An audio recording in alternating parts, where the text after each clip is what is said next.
I don't know. That's the name they used, so that's the name I got. And our other than that, our more recent, just a month or so ago now, patron is Merrick Blackman, who many people from the internets know. Jill Sanders, Leonard Pelche, and Doug Palmer are also patrons for us. All right. Mike is going to disappear soon and turn into a pumpkin. So we are going to start Sam's time. Thank you for all of our patrons, and go support us, patreon.com/the tome. So, Sam, you have 15 minutes. Go. If you have Yes. questions, apparently ask them Okay, now because so Mike's going to disappear. I have a very quick intro. So on my last session of my main game, we had a massive battle. The duel that was supposed to happen got postponed because some scions, deep scions, these guys, in case you are unfamiliar with them, they're from I love Volo's Deep guy. Science. Yeah, they're also in the Saltmarsh book. They started attacking the pirate ship that the duelist who was trying to challenge one of the PCs to a duel, and so they went to help them because they had recently found out that this ship was no longer a. I don't know if we're off We shouldn't Twitch. be. No. Uh, the party found out that this particular ship was actually trying to defect from the pirate fleet. So the duel sort of came off the table, but then right after that revelation, they started getting attacked. So the party had a massive battle with several deep scions and a couple of my homebrew creatures called storm wyverns or wyverns, depending on your preference there, which are some pretty powerful creatures. So here's the thing. They're level 10. And so we had this enormous battle on a ship with 2 storm wyverns and 8 deep scions. And on the side of the party was several blue goblin crewmen from the pirate ship, and then also the hybrid were shark who had previously challenged them to a duel, who's the captain of that ship. So Sharkface? here's what I want to talk about. Yeah, Sharkface. So here's what I want to talk about. I am, as my players' PCs go up in level, I am becoming ever more so disillusioned with the challenge rating system and the encounter building system that is printed in any of the WotC products, including the Xanathar's revised version and including the DMG and all of that stuff. Because I had 4. I had eight deep scions were attacking the ship, but I am only engaging the party. My party is 4 PCs in their 10th level. So 4 deep scions and 2 storm wyverns. The storm wyverns are CR7, so they're 2,900 XP each. And the deep scions are CR3, so they're 700 XP each. So 4 deep scions and 2 storm wyverns is supposed to be 11,400 experience times times 2 because there's 6 combatants. So that should be 1,700 XP worth of budget. That should be an extremely deadly combat for 4 10th level creatures. And it was very challenging. Don't get me wrong. One of the PCs almost went down. But 2 of the PCs. Sorry, what was the other monster besides Deep Scions? A Storm Wyvern. Oh, they're your own thing. And do you have a challenge thing, for those? 2 of them. They basically follow the stats of the Coral Drake from one of the Kobold Press books. What's the CR? 7. Okay. And there were 2 That's of them. high. Yeah. So 2 7s and 4 CR3s. Plus there actually were 4 other of those CR3s around, but the other groups were engaging with them. So I mean that should be such a deadly encounter, right? You said And they're level I 10? was actually they're level 10, yes. And that's a deadly encounter? Yeah. according to the DMG, Well, right? Yeah, So my head math tells me it's a deadly encounter too. Yeah. It's I believe you. I've literally never used any of that stuff to formulate an encounter once. So I don't know what I believe you. Well, here's why I do it. I don't do it because I need it to. I basically do it as a check, right? I do it to check myself to make sure I'm not completely, just throwing something that is so out of bounds that if they all die and there's a TPK, they're going to say, "Duh, Sam." Of course that was, I'm trying to be thoughtful about it. I'm not using it as a hardened, but I do it to check myself. I have to make sure that I build things into this setup of this encounter that will allow the party to be able to respond and get away if they need to, right? If it's so deadly, they have to retreat. I'm okay with that. I'm okay with throwing something really deadly at my players. It's not that I think everything should be balanced and whatever, but I need to make sure that narratively they have that ability to leave. They're not just stuck, on a tugboat, right? And just being completely inundated with creatures, right? So that's why I look at those numbers. But the thing is that they are so wrong. They're so off. They just don't work. And so I just want to. I don't know. I know Mike. That even when Mordenkainen's Tome of Foes, right? We had this huge conversation about how underpowered those creatures are, and specifically, who is it? What is it? Hutagen, right? He is just so, and the Eladrin or whatever. The Winter Eladrin. Yeah, with the sad bow.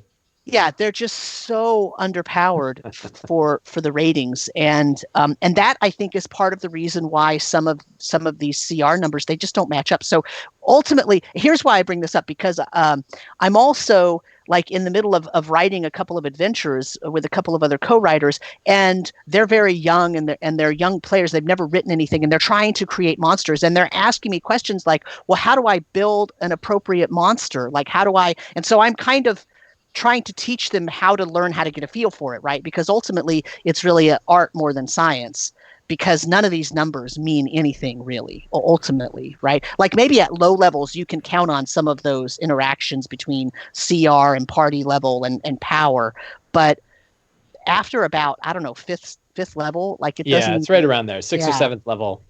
Yeah, the wheels come off. Yeah. So I don't know, but so there's that on the table to talk about, and then there's a question from Lynn Pelchier, who is a patron of ours and who is a friend of ours on Twitter and all that. Here's the question he says, regarding revealing a villain's backstory, what are some of the best practices in revealing a villain's motivations, especially if there is a mystery and a potential plot twist built around it? I'm not going to say what he says about his villain in his current game because I don't want to spoil something for someone. But basically, how do you get around just having a villain who all of a sudden has to monologue sort of at the end because the party never really got a chance to learn their backstory? So what he's looking for are tips and tricks into how to work that in. Well, so what do you guys got? We've got 7 minutes. I got some. Which of those issues do we want to talk about first? Your encounter building issues or the revealing of the villain issues? I think that the conversation can flow. I think, but Mike has to leave soon, so I just wanted to get that question out there because I know Mike has some thoughts about it. So, Mike, you've got those 2 topics. You want to talk about first? Let me talk about the villain one because I think, so I've written, let me talk about encounter building really quick, which is like I have about 4,000 articles on Sly Flourish writing about encounter building. Yeah. So feel free to hit any of those. And I've tried, encounter building has been something I focused on for like 5 years. I've done a whole lot of thoughts on it. And I've got really easy trick for encounter building that doesn't necessarily get you any better, but the math is a lot easier and it gives you that kind of gauge. It's basically the same gauge though. Anyway, another time. The other one about villains is really interesting. And I have a couple of thoughts. I played a game called Assassin's Creed Odyssey recently. And one of the interesting things about Assassin's Creed Odyssey is you hunt cultists. So they have this group of cultists that you're trying to hunt throughout the entire game. And you learn about them, you hunt them down by learning secrets about them as you go. And the secret might just tell you one clue about who they are. So it says like, this cultist is in Athens. This cultist is male. This cultist has been there for some time. This cultist likes, decadence. And you're slowly like narrowing down these different variables until eventually you get enough clues that you're able to identify who the cultist is and then hunt them down and kill them. Isn't that a Carmen Sandiego trope? Maybe, I don't know, but it sure as hell is fun for killing cultists. Cool. So I think so. I the nice thing is I was doing that with the villain in Ghost of Saltmarsh, where I didn't want to have them on camera because I knew if they were on camera, the players would sniff them out immediately. So I had this person that was in the background running things, and the players learned more about this person as they went. They learned that it's somebody who's been in Saltmarsh for years, and it's somebody that isn't in a political position, and it's somebody who is close to somebody who is in a political position, and it's this person is a man and human. So they were slowly picking up clues, and then they would start to go around town trying to get these clues, and then they figured, oh my God, it's Anders Solmar's butler is the head of the Scarlet Brotherhood in Saltmarsh. So it was kind of a fun way of them knowing that this person is out there and slowly learning things about them as they went. And you can have, so I fall back to secrets and clues a lot in my game prep, which is, I'll write a bunch of one-line bits of lore. And in this case, it could be a bunch of bits of lore about a villain.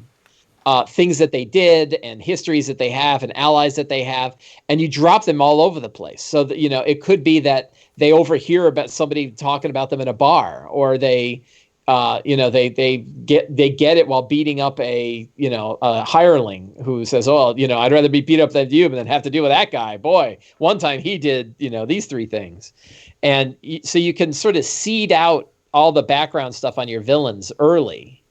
Some of it is really dirt cheap. So I've got a villain in my Eberron game called Lord Crash, and Lord Crash is a Bone Knight from the Emerald Claw, and he's the head of the Emerald Claw group that is hunting down these artifacts.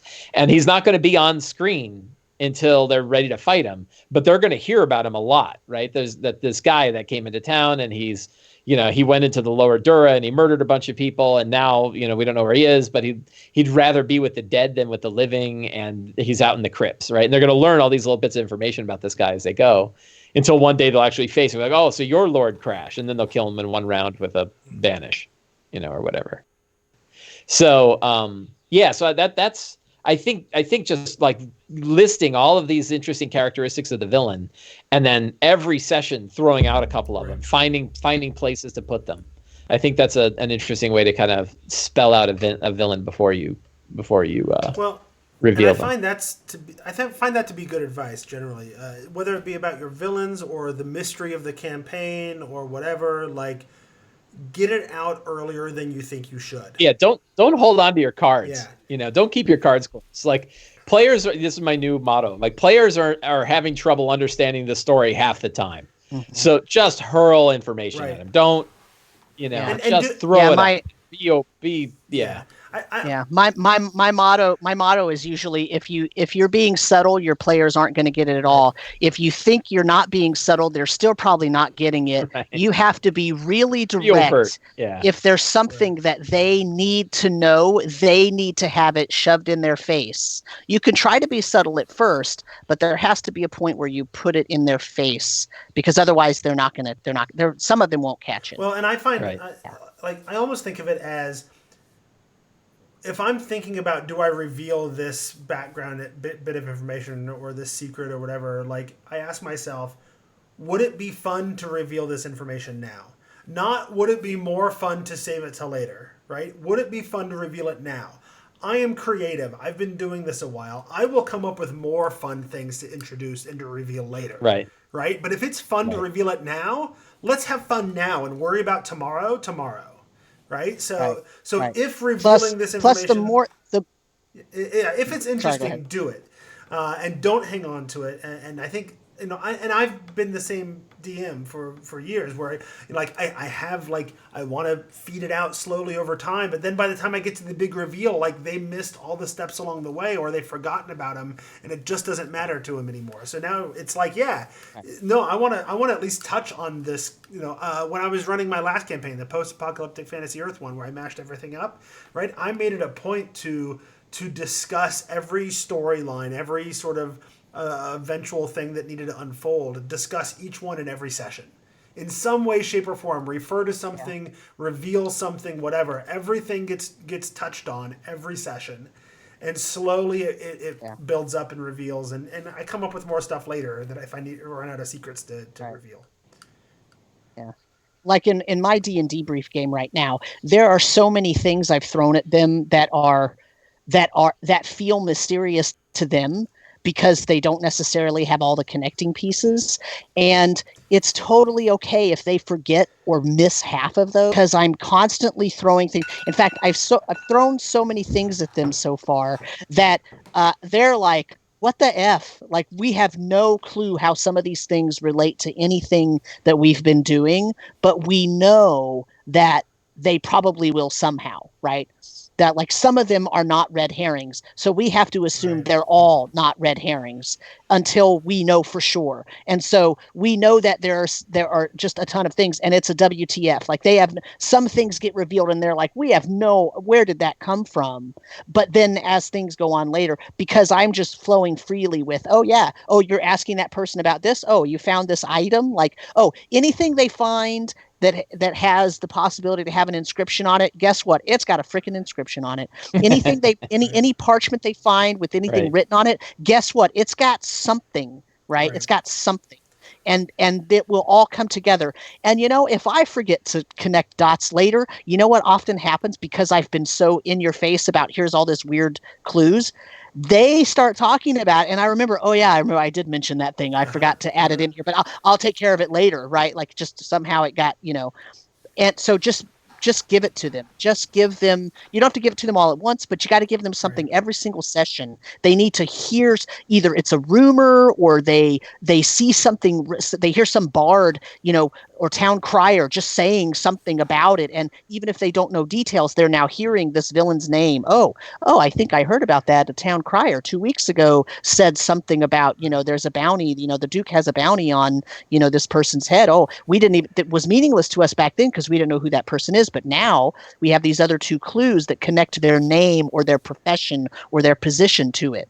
Right. And now that's how, but you can't work that stuff in if you hold it all back until they really know what to look for. Because guess what? The players never know what to look for. They have no clue. And so here's the thing, is that for me, one of the reasons why I like being a player, it's actually not because I like being a player. I like being a DM more than being a player. But being a player reminds me what it's like, and reminds me why I have these sort of little tidbits that I always say, like, if you think you're being, if you're not being direct with them, it's going over their head. They're not, because it's true when I'm a player too. Right. If my DM's trying to be more vague, it's suddenly like, I didn't catch that at all, or I have no reason to pay attention to that at all because I don't understand how it matches yet, because it's not in my face enough. And I've been playing for decades, and I've been DMing for decades, and I still don't catch the clues, because when you're a DM, you already have it all there, or at least a lot of it, and the players have nothing. You have to assume the players have nothing. So that's the thing. That's one of the reasons I like playing, also, because it reminds me of what it's like. Right. So I have 2 strategies. And Mike, do you need to go, or are you good? Yeah, I've got to run. I'm sorry. Yeah, that's I'll okay. I'll share my 2 strategies, and then we'll wrap up anyway. So if you got to go, we'll catch up with you next month. Yeah, talk to you guys later. Right, bye. Yep, have a good one. So I have 2 strategies that I'm going to be trying in my when we get to the Curse of Strahd section of my campaign. One of which I was inspired by, I think it was maybe off camera, I mentioned Judd Carlman, formerly of Sons of Kryos, and more recently podcasting Daydreaming About Dragons. In one of his podcasts, I don't know, a few months ago, he mentioned, I don't remember what it was, some video game. But the idea behind one of the things that happens in the video game, this little sort of almost Easter egg like thing, is that you run into little bits of like lore. Here's a plaque about this person, or here's a scrap of parchment, sort of the kind of thing you mentioned before, right? And you build up this lore, but if you get like X number of pieces of lore, then like it unlocks a quest or whatever, right? And I'm like, I could totally do that to great effect in Curse of Strahd. Like every town they go to, every location they go to, there's going to be like an old book or a plaque on a statue or whatever, and it's going to reveal the history of Barovia and the dark powers themselves. And when they've collected a certain amount of lore, then I will reveal to them the location of the Amber Temple, right? And so I think that would work. I hope that that's gonna work really well from what I'm hoping to do in my campaign, if I remember to do it. I came up with all the lore bits, but we're months away from getting there. So who knows if I'll remember it at the time. And then the other thing, and I actually reviewed a product in a recent PDF review episode. I don't know if you've gotten around to editing it yet. The next one on the list. So I reviewed a product called the Interactive Tome of Strahd. So the Tome of Strahd in Curse of Strahd, it's one of the items that you find from the card reading that tells you the location, whatever. But then you find it, it's basically just like, here's a one-page handout of exposition that gives you the background of who Strahd is and how he came to be the way he is, right? And that's fine, but it's not super interesting. But I found this Interactive Tome of Strahd on DM's Guild, and the idea behind it is that the Tome of Strahd actually has abilities. Like it grants rituals to the attuned person, but you can only get access to a ritual after you've sort of deciphered one of the chapters. And every time you decipher a chapter, it actually pulls the entire party into the book. And then you live through one of the memories of Strahd, going from when he was like 10 all the way up to a few years ago when he was destroying, the town of Brezev or whatever, right? And so you get to, like, all these locations and history that you learn about in Barovia, you get to actually, like, play it out as a little one-shot. And that's going to be a really neat way, I think, to explore the villain. Like, they will know so much about Strahd, they might actually sympathize a little bit when they see, how he got to be the way he is and whatever. You stop sympathizing with him pretty quick, I think, because, he does horrible things pretty, about halfway through. Little kid Strahd, you kind of feel bad about him, right? The way his parents treat him, all that kind of stuff. But, by the time Marina's getting married and he turns to the dark powers and becomes a vampire, no, he could have played that differently, and he chose to be a jerk. But that's another trick I'm going to use there, and I think if with the right type of villain and the right type of story, could be replicated in other places. Like, find some way to have them go back and relive these little vignettes of the villain's past. So then it's not just, you learn a bit, it's you actually live it.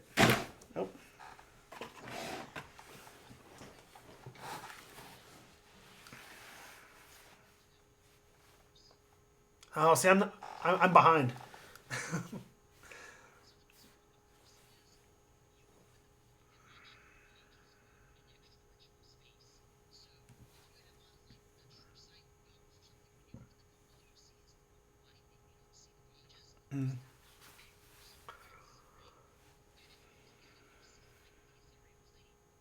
Right.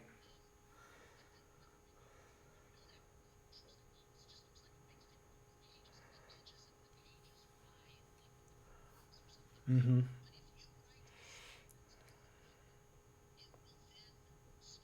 Oh, you went you went silent on the stream because I had the audio running through Mike. Okay, you should be back. Oh, so if you write a statement in the book, what happens is that the book will take some time and it will write out the proof of whether that statement is true or false, and it'll write it out. It'll write all of the different equations and everything it needs to, and then it will end with a sentence, and the sentence will either be this statement is true, or this statement is false, or this statement cannot be evaluated, right? Is it connected to all the numbers that constantly show up in your campaign? No, those are coordinates for portals. So if you write a statement in this book, so here's the thing that they came up with, though, right? So they're going to write the statement, and then what happens is you can leave the book alone, and it'll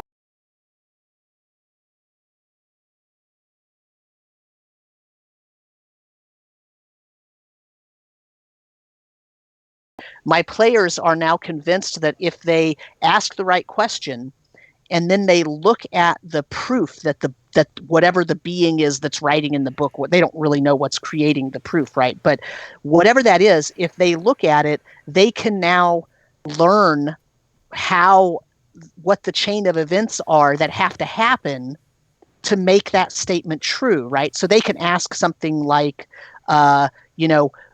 what caused the sinking, or how do we, so a mortal can fix the sinking, or the sinking cannot be undone, or they can ask questions that relate to the setting in the game, right. And if they write the correct, because you don't actually ask a question, you have to write a statement. If they put the right statement in there, they're convinced they'll be able to decipher the text that is written in there that proves yes or no. And then they can actually follow those kind of like instructions to tell them how to fix the issues that they're dealing with. Which kind of what you're talking about, where you have this book and then you sort of go in and you see how all these things happen, except this is now in the future instead of in your book. It was in the past. So there's a lot of different ways to do that, which could be really, really interesting. Yeah. So I hope that's useful for Leonard. He's actually, or earlier anyway, he was in the chat on the stream. So I don't know if that was useful for him or not. One of the people on the stream had a question, and we are way over time, but we can real quick just answer real quick. Sure. Do we prefer XP or Milestone? And I will real quick answer Milestone for days. I have no use for XP anymore in my life. So there's my answer. we can go into more detail later, but there's my answer. Yeah, my answer is it depends on what kind of game I'm running. If I'm running a game where there's a lot of dungeon crawling and site-based exploration, then I can assign XP to everything and do it that way in a more sort of almost, I hate to say it, but almost old school kind of fashion. Right. But the thing is that because XP, you don't get XP for gold, you can never really get back to that kind of old school ideal of having that as the economy, right? So ultimately in 5th edition, I really think 5th edition is written to actually use milestones, and they only kept XP in it because it's a part of D&D that I think people see as integral to the way D&D works. And so I feel like 5th edition, in a natural 5th edition, in a written in an or a box, is meant for milestones, and I think it runs that way and it works that way. I think because of the way the game is set up, it's really meant to be milestone XP. So if you ask me if I prefer it, I won't tell you yes, but I'll tell you the system works better that way because of the way that the adventures are written for 5th edition. And if you want, I knew Sam was going to say that because I just recently listened to part 2 of the Edition Wars Experience Point episode. So I knew that's where you're going. Also, I would argue that the reason that Dungeon of the Mad Mage stands out as the exception is because it's not actually an adventure. It is a location. It is a dungeon. Right. It is not an adventure.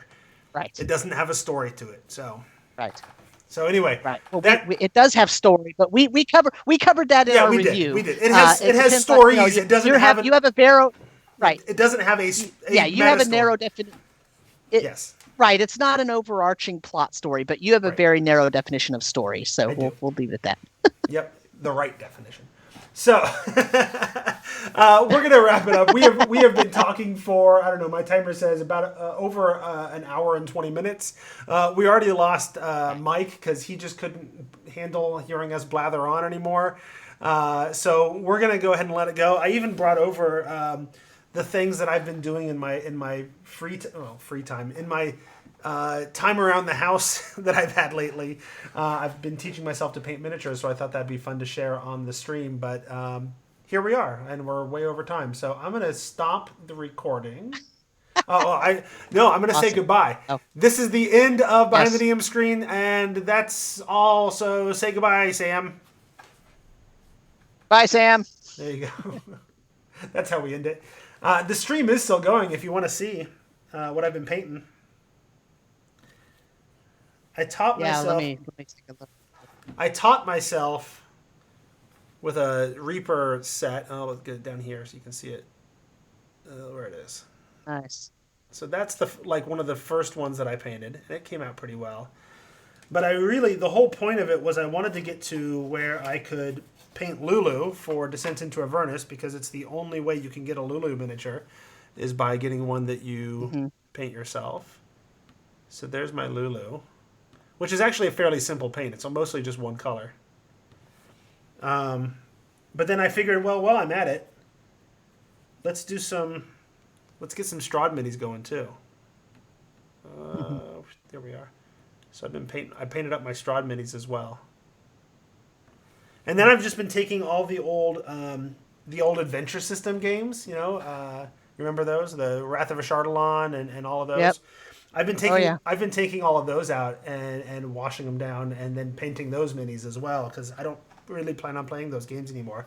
So I'm taking like the Flesh Golem and painting it up. So I now have a nice little Flesh Golem mini.